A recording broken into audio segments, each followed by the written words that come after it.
Depuis 15 ans, Saint-Nazaire a opéré une véritable métamorphose urbaine à partir de la réhabilitation de la base sous-marine, de l'aménagement d'espaces publics, de l'implantation de nouvelles activités nautiques, touristiques et culturelles, et bien sûr de la création de logements. Sophie Massard, de l'agence d'urbanisme de la région nazérienne, nous guide à travers l'histoire de ce renouvellement urbain. Je vous propose plutôt de commencer la visite par le toit de la base sous-marine. Il y a une exposition là-haut qui va, si vous le souhaitez, me permettre de faire une petite introduction historique avec quelques panneaux. Du toit de la base sous-marine, on aura une vue panoramique et côté ville et côté port, ce qui nous permettra de comprendre le rôle de la base sous-marine dans le projet urbain.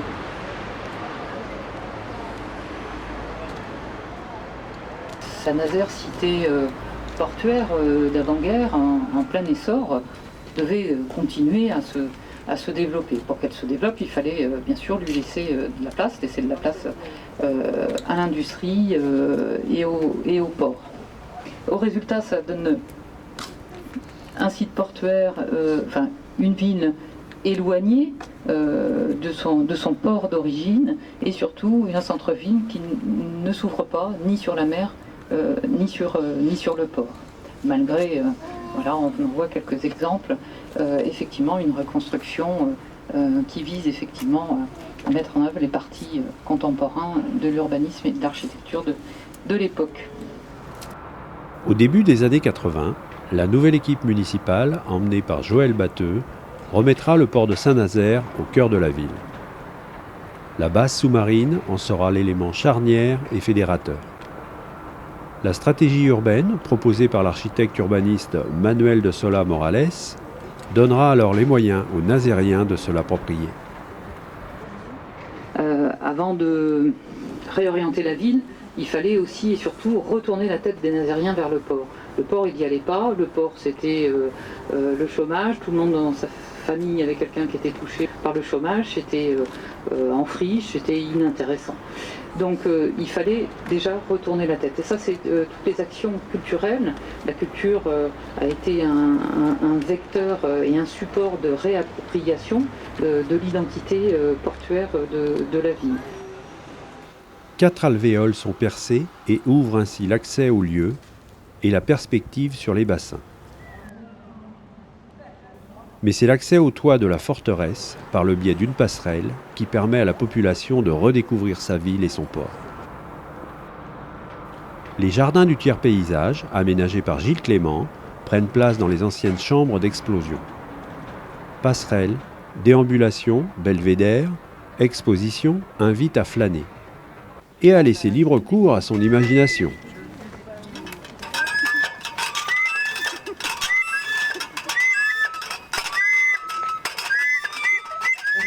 Cette proposition de ramener ce radome qui était sur l'aéroport de Tempelhof à Berlin, qui abritait les radars de l'OTAN. La dalle supérieure est percée pour permettre un accès vertical. À l'intérieur de ces 480 000 m3 de béton, un pôle culturel prend place et accueille désormais le VIP, salle des musiques actuelles, et le LIFE, lieu international des formes émergentes. Si certains veulent aller jeter un coup d'œil dans le LIFE, il est ouvert.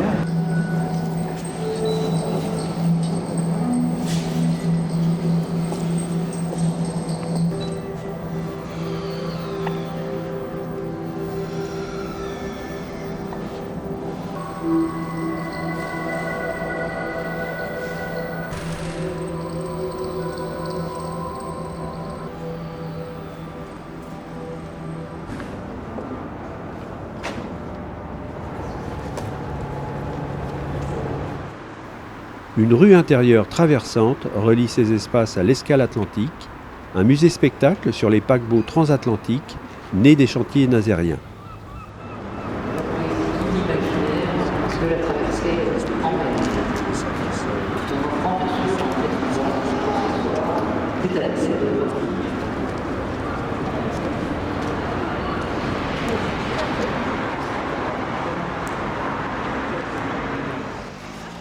Dans les années 2000, une opération phare vient relier au centre-ville ce pôle d'animation touristique et culturelle et recomposer cette nouvelle centralité.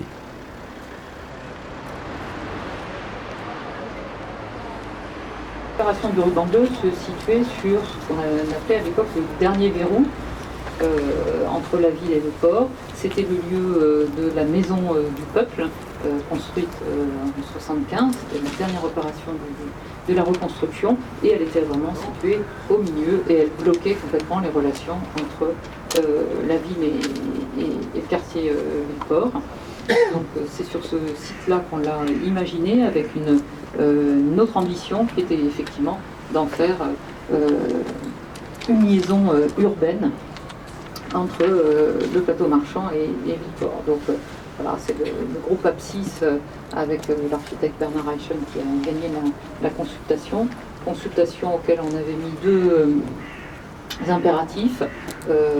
D'une part, la juxtaposition de l'opération commerciale avec des logements, ce qui a été fait. Donc on a en 99 logements répartis sur 4 lots. Et puis la deuxième impératif, c'était d'avoir une rue commerçante ouverte, mais surtout ouverte, qui ne fermait pas. Ça, il a fallu qu'on se bagarre un peu pour garder ça, parce que l'opérateur, à plusieurs reprises, a voulu effectivement la fermer. L'autre volonté de la ville de Saint-Nazaire est de s'ouvrir sur le front de mer. La première étape a consisté à structurer les espaces en favorisant les déplacements doux. Concernant le front de mer, c'est un aménagement qui a été réalisé par Phytolab. Donc, ce qui est intéressant, c'est qu'en fait, c'est une maîtrise d'œuvre partagée entre la ville et Phytolab. Donc il y a vraiment une interaction entre la ville et les paysagistes.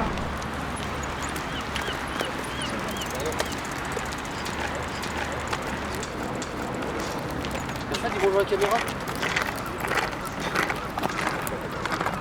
Allez, viens mon chéri, c'est parti. Et je le dis, comme le dit le concepteur, très humble, qui a juste révélé les lieux, supprimer des arbres, des platanes qui étaient en mauvais état,